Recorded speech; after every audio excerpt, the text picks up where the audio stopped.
The focus toward exercise and sports-specific skills begin in this module. We are to cover both fine motor skills and object manipulation skills, the latter being a subset of fundamental motor skills. Similar threads across a genre of movements will be discussed with respect to grips, reaching and grasping. That covers that section in fine motor skills. But as a representative of object manipulation skills in sport and exercise, catching and throwing, we do not have time to discuss any and every fundamental object manipulation skills. The idea is to provide a framework that will allow us to analyze skills regardless of what exactly they are. As an introduction, please take note of how complex the hands are. The double forearm transplant in Austria was in 2003, first time with a double arm transplant in Germany in 2008. One of these two guys, I forget which one it is, has since given up and just decided it was not for him. If you understand the complexity of trying to reconnect somebody else's body part to your own, the number of nerves, the number of muscles and blood vessels involved, on top of that, the anti-rejection medication that one has to live with for the rest of their lives. For that person who gave all that up, he deemed it not worth the effort. It introduces us to the evolution of upper extremity technology as a substitute for the hand. We are not yet in the days where we can conceivably be substituted with robotic hands. If you trace the evolution, we have in the past a hook. These are the older versions, obviously. These days you look forward to, but in effect, these are still prototypes. Take note of how much heavy equipment is involved. You're talking about an independent source of power supply and being able to command basically a set of appendage electronically and mechanically. Something as basic as handwriting evolved through a series of complex steps. I do know that a lot of kids these days are getting into the digital bandwagon. It's all about typing, but you cannot escape the need to be able to use our digits in order to do fundamental functions on a daily basis. So the dynamic tripod is the foundation of being able to use the three most important digits you have: your thumb, your index finger, and your middle finger.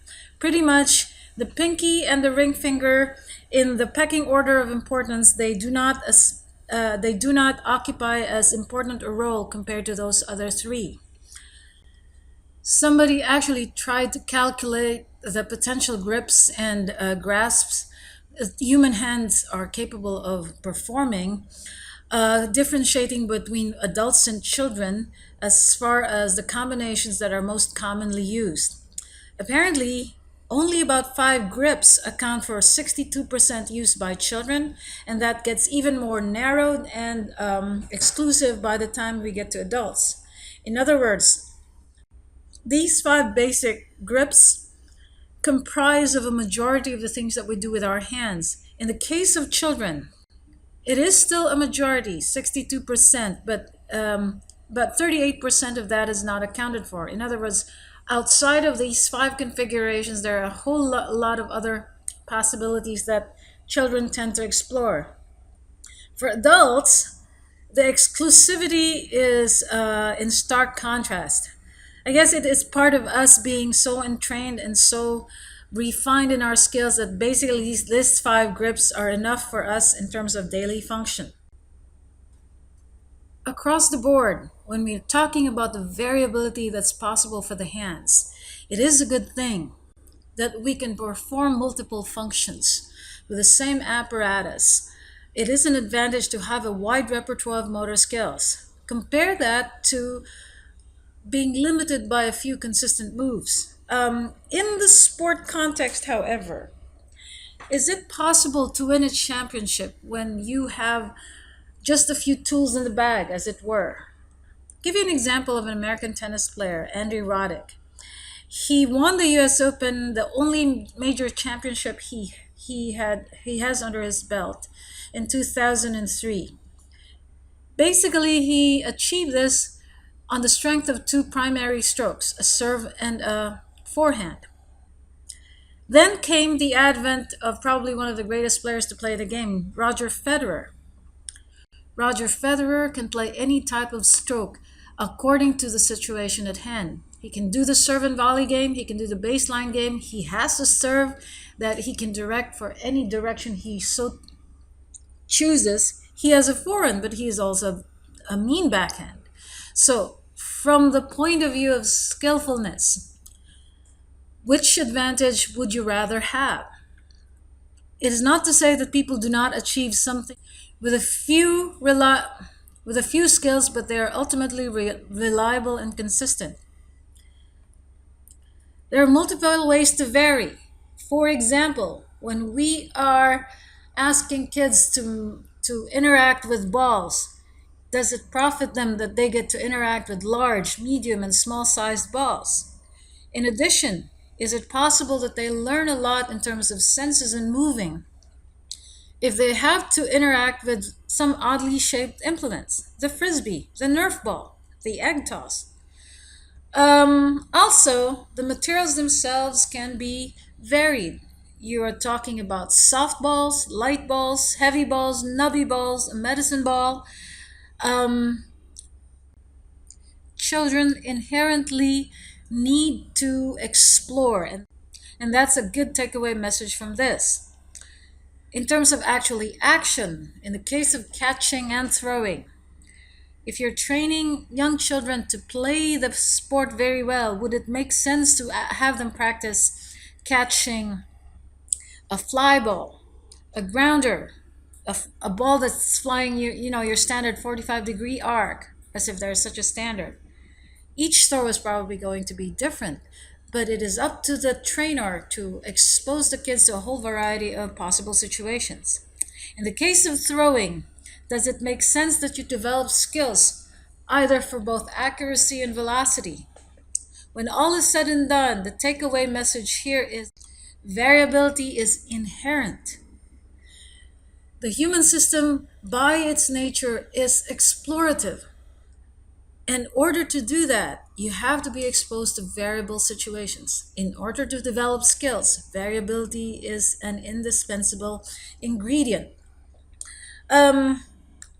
This is a book written by Aaron Halston. It's the cover of his book. He is famously known for being the rock climber that was stuck in the deserts of Utah, where a boulder trapped him and he had to amputate his own hand in order to survive. He did survive, and to this day he's still rock climbing. He's still climbing, but this time as a substitute for the hand. Appreciate how much that the human hand is capable of doing. Basically, for every different type of activity, he will have a different substitute. Whereas the human hand, the way it's presently constructed, without much effort, can switch from a gentle force that holds the back of the head of the baby to something that's very lethal when it wants to inflict harm with a punch. That's what's amazing with the human hand. It is a very flexible equipment. Nothing comes quite close to what it can do. So, the rest of the section of this module has to do with eye-hand coordination specific to fundamental motor skills such as catching and throwing. Applying the same principles that we use when it comes to teaching children fine motor skills, including the principles of variability. We have to review what we covered in the voluntary motor skills as they emerge within that first year. Recall the importance about vision and haptic sensation. Recall the importance of posture and stability. I cannot emphasize this enough. The threads of information that has been flowing in this course will be applied all the way to the end. Posture and stability are foundational. Stability enhances mobility. Mobility enhances stability. We're going to apply that to catching and throwing. And the concept that was just introduced a few moments ago is variability. Variability is part of any process of developing skills. a tool that we will use as we break down skills is that of the component approach. We are going to analyze based on different components of the task. Please understand there is a history behind this. Previous to the component approach, the preference of motor behavior analysis was the stage approach. This is essentially what the stage approach is. If you consider stage one as the novice stage, there is a profile as to what that novice performer is doing. What are the arms, feet, legs, torso, and the positioning, follow through, etc. You label this as the novice. It's a lock, stock, and barrel profile. Then you move on to an intermediate performer. Again, you describe this as not quite as good as the elite performer, but you're having progress beyond the novice stage. The gold standard, like anything, is the advanced or the mature performer. Step back a little bit and understand why this approach has fallen out of favor. The fact that it's a wholesale description of a profile, that of a novice, intermediate, and advanced. What happens to the performer that you can neither classify as a novice or an intermediate performer? Imagine how a lot of kids can fall through the cracks.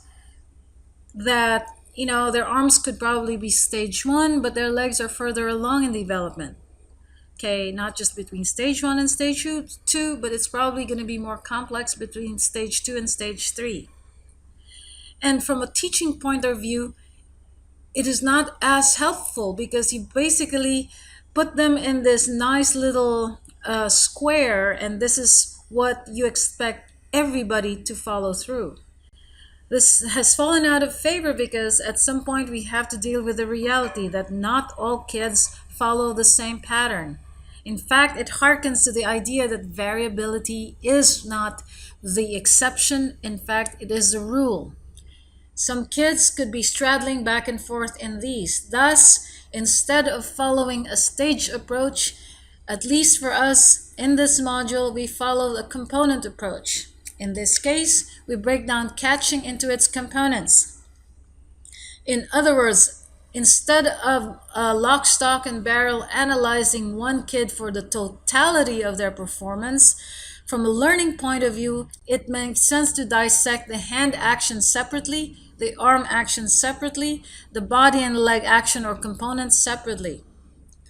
Hand action. Bear with me for a little bit. This next set of slides could be very busy, but I will guide you through this. Please take note that specific codings will be made. H1, H2, H3 refer to the different levels within one component. So, as far as analyzing hand action of children as they catch, H1, the level of the novice, will show that kids tend to behave with their palms up. H2, the intermediate level for hands, is palms in. H3, where the kids don't even put out the hands unless the ball is almost there. The palms adjust to the flight path and the size of the ball, and it does not, in other words, it does not sit there waiting for it. It naturally flows as the ball approaches, and when final catch is performed, it is done so, it is achieved only with the hands, not with the chest or the face supporting. You know what I mean? You've seen children catch with their trapping motion, with the hand waiting there, and as the ball touches them, they basically trap it against their chest. That's very different from someone who is skillful, that they can pluck out the ball from mid-air. For example, this kid is exhibiting a palms up type of behavior. Please take note, she has her eyes closed too. In addition, if you are going to make an educated guess, how old will this kid be? If you guess between 4, 5, and 6, probably you are correct, maybe as early as 3. Look at a more intermediate performer, just of the hands. This is what you call a hands-in configuration. And again, it is a concentration of the hand component. Moving on towards the arm component. Like we did in the hand component, take note of the A1, A2, A3 sequence. Bear with me on this will make sense in a few minutes. With respect to arm preparation, the idea is that the novice basically arm is extended forward and simply it's a matter of waiting for the ball to land. There's nothing proactive about it, everything is reactive. You wait until the stimuli begins to do its job. A2 in an intermediate way, it's a total configuration difference. Instead of extending it forward, a lot of kids extend it to the side. By the time A3 is achieved, the more mature performer is not confined to waiting or pre-programmed behavior. Rather, they are anticipating at the same time using feedback where they watch the path of the ball with relaxed hands and adjust to it accordingly. With respect to the arm contact, if you stick with a novice, this is what I was describing earlier, the arms simply fold to trap the ball against the chest. If you have a sideways configuration, either the intermediate performer proceeds to a hug or a scoop of the object from underneath, whereas the advanced performer, because it's predicated on being able to anticipate and adjust to the flight path, they are in the business of catching the object in the most optimal manner, which is to absorb the impact as they get ready for the next move. Proceeding to the body and leg action, similarly, we have L1, L2, L3. Novice action, this one is a little bit easier in the novice. A key word here is the word no. In other words, for a novice performer, not much is expected in terms of leg positioning. Not much is expected in terms of orienting the trunk. In the intermediate stage, some movement is now being generated at least to position the body in space, to be at the right place at the right time. However, given the intermediate state of the performer, expect a number of spatial and temporal errors. There is the initial beginnings of the ability to follow the ball path with the trunk. However, it is quite common to see children having unsynchronized leg and trunk action. Finally, to the mature performer, the main objective is achieved, and that is to get into the proper position with no errors. The leg and trunk motion are in sync. Now, as you remember, the process of identifying the catching behavior as being novice, H1, A1, and L1, the ultimate goal for a teacher and a trainer is to shepherd along the kid to the point that he is able to perform at the highest level possible at H3, A3, L3.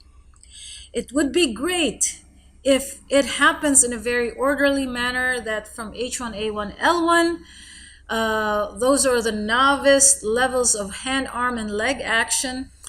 You shepherd them through an intermediate stage, H2, A2, L2, and finally achieve maturity. If this is how it happens, we simply reverted to the stage approach. And this is the realism of the component approach, because for all the probabilities and combinations there are with children, it is more likely to happen that the kid follows a path that's unlike any other's path. He will find his own way if he even reaches to the point of mature performance. The probabilities depicted in this figure are not complete. There's too many probabilities to fill into one slide, but you get the point. When real life happens, it is not as straightforward or clean as what your stage approach would like it to happen. Instead, as I said, when you have individual paths to track, when you have individual trajectories of development, life gets messy, but it's still real life. So, if there's any takeaway from this so far, it's that variability is the norm for children. When you're dealing with typical children, every kid is different. Let alone if you're focusing on the clinical population. I know this is not a course for special education or adapted physical education. But think for a moment in applying this in a broader setting. You are talking about normally developing kids. They are already as variable as it is. Add to the mix kids with their own special needs. If variability is the norm, it behooves any exercise scientist to understand the range of possibilities for kids or any performer. And it is your job not to make them conform to what your idealized form may be. When you're dealing with development, your job is to allow them to progress from one level to the next higher level. And if we're dealing with kids, because variability is part of the process, it is inherent that they will explore, and I would like to think that in the process they're having fun. As a teacher, as a mentor, your job is to optimize the teaching and the learning environment. For whatever you invest in terms of teaching time, it makes sense that the component approach allows you to identify which components are the kids lacking in particular. And then, upon investing on that, you would like to see good return. We have covered catching. The same dynamics are in place for throwing. We would like to discuss components as separate elements of the task anatomically, the forearm, the upper arm, but at the same time we also have to consider the phase of the behavior, the preparatory backswing, the trunk, and the feed action. Okay? Unlike catching where we analyzed it from novice to the advanced or the mature performer, this time in throwing I would like to begin with a gold standard, and that is the advanced performer. Things to note, as far as the forearm is concerned, the gold standard is having a delayed forearm lag. There are pictures that will follow this along. Let me go through this in the big picture. The humerus lag, there's a circular downward backward swing. There is a differentiated rotation. Does this sound familiar? Segmental differentiation or segmental disassociation. It appeals to the same concept of differentiated rotation. And finally, with respect to feed action, be prepared to see advanced throwers to perform long contralateral steps. Beginning with the forearm lag, obviously the examples here are of the elite performers in baseball, in Major League Baseball.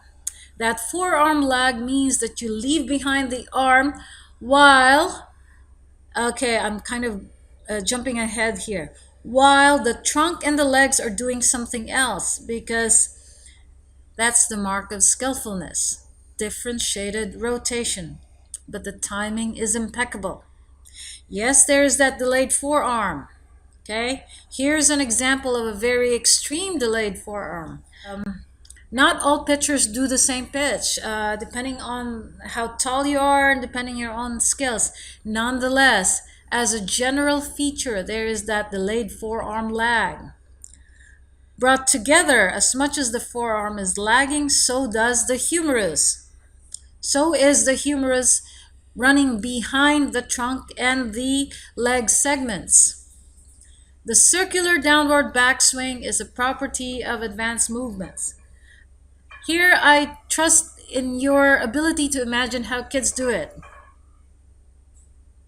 Do kids bother doing the downward backward swing and throwing, or do you see a lot of kids begin to throw not towards the back but in front? This will be demonstrated when we talk about the novice and the intermediate performer. But right now, that downward backward swing is what allows the pitcher to generate momentum, along with a differentiated rotation. As the legs make that long contralateral step, it is moving opposite of where the hand is, and the trunk, as it begins to revert, you first bring it back with the arm, but you delay the forearm and the humerus while the trunk is already moving forward. You maximize the whiplash resulting from this sequence of movements, thereby maximizing velocity in the overarm throw. Let's now look at what the novice does. It's a little bit easier to deal with little kids. Please take note, everything here says no. No forearm lag, no backswing, no action of the trunk. Simply it's a forward and backward rotation, not the disassociated rotation that happens with the advanced performer, and in all likelihood they are not going to perform a good step. This is a kid. Obviously, let's start from the top. There's no forearm lag, that forearm stays in front. There's no backswing downward. Instead, everything is in front. They lift the arm up and above their heads. In this case, this is really novice. It doesn't even go past the head. I said no trunk rotation, no step. What is a different feature here that doesn't have the word no attached to it is the term humerus oblique. That is, the humerus is oblique relative to the straight line of the shoulder. That obliqueness can either be downward or upward. But try to use your imaginations with kids. From a very limited skill point of view, all they do is basically throw back that wrist, but that forearm is still in front, creating an angle between the upper arm and the shoulder. Moving on towards an intermediate performer. This time it's a little bit more nuanced, but not quite there yet. As a performer, yes, there is a forearm lag, but that forearm lag is nothing like what you saw in the pictures. The humerus is aligned with the shoulder, however, it is moving independently of what the sequence of events are with regard to the legs and the trunk. There is elbow and humeral flexion, but typically in the intermediate action, you see this with a lot of girls throwing. It's a circular upward backward swing.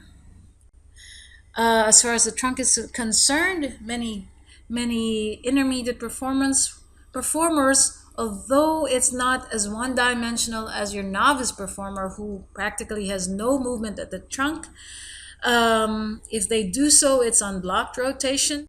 This time the intermediate performer will use the hip as a fulcrum and generating momentum with a trunk forward and back. As far as the feet action, yes, some of them will perform a homolateral step. In other words, the same side of the hand, the throwing hand, it is the leg that steps forward, as opposed to the contralateral step that will generate a lot more force. In this case, however, it still fails the criterion because this is a rather short step in comparison to the advanced performers. So contrast that to what you expect a skillful performer will exhibit. The forearm lag in this case is not delayed. There is a lag, but it's not delayed. It is basically doing this movement in one blocked rotation, as opposed to the differentiated sequence. There again, I use the word differentiated rotation. If you will, imagine a ratcheting device. Not everything moves about the same fulcrum or axis like your door on a hinge. Instead, it is a sequence that rides a wave. Think in terms of comparing a whip versus a paddle. When you were a kid, which one will generate more force? If you are going to be punished by your dad or your mom and the punishment is either a whip using a thin reed or a paddle, think of it like a ping pong paddle, which would you rather experience? For the most part, people would rather have a paddle because every point in that paddle is moving at the same distance and velocity because the fulcrum is one hinge. Whereas a whip, in its very nature of a wave-like action, differentiated rotation generates a lot more velocity and a lot more pain. Okay, Summarizing everything, when we were analyzing throwing from novice, intermediate to advanced forms, the idea is to move along the novice performer from a one-dimensional behavior, either that of a block motion or a very one-dimensional forward and backward motion using the hip as a fulcrum. We transition to the advanced performer who can exhibit segmental differentiation. By now you realize I substitute different words. That's part of your process of interacting with this information. You don't have to be married to one term. Real life happens. Some people will refer to it as segmental differentiation. Others will say segmental dissociation. When all is said and done, it is about being skillful. The idea is to be able to have independent control of the segments and yet work them fully together in harmony. So, in summary, what we've accomplished in this module is to compare the stage versus the component approach. Certainly, one of them is the cookie cutter approach. You ought to know which one this is. I do not have to expound. What components are crucial for a learner? This justifies being able to use the components that are crucial for teaching. When assessing object manipulation skills, here I introduce to you a tool that's being used in the schools to analyze, for example, catching, throwing, dribbling, rolling, kicking. All of those are object manipulation skills. It's a sub-test of the full protocol. 6 skills are involved. They are as follows. The scoring for each of these criteria, think of all the components we just discussed about catching. One of the criteria is this: did they catch the ball solely with the hand? If they fulfill that criteria, you score them all or nothing. It's either 1 or 0. But if the kid catches the ball, sure, they didn't drop it, but they had to use the chest and the face to support it. What score would you put? The TGMD2 as a tool for assessing motor skills will be revisited once we now tackle fundamental locomotor skills. In this module, we are confined to object manipulation skills.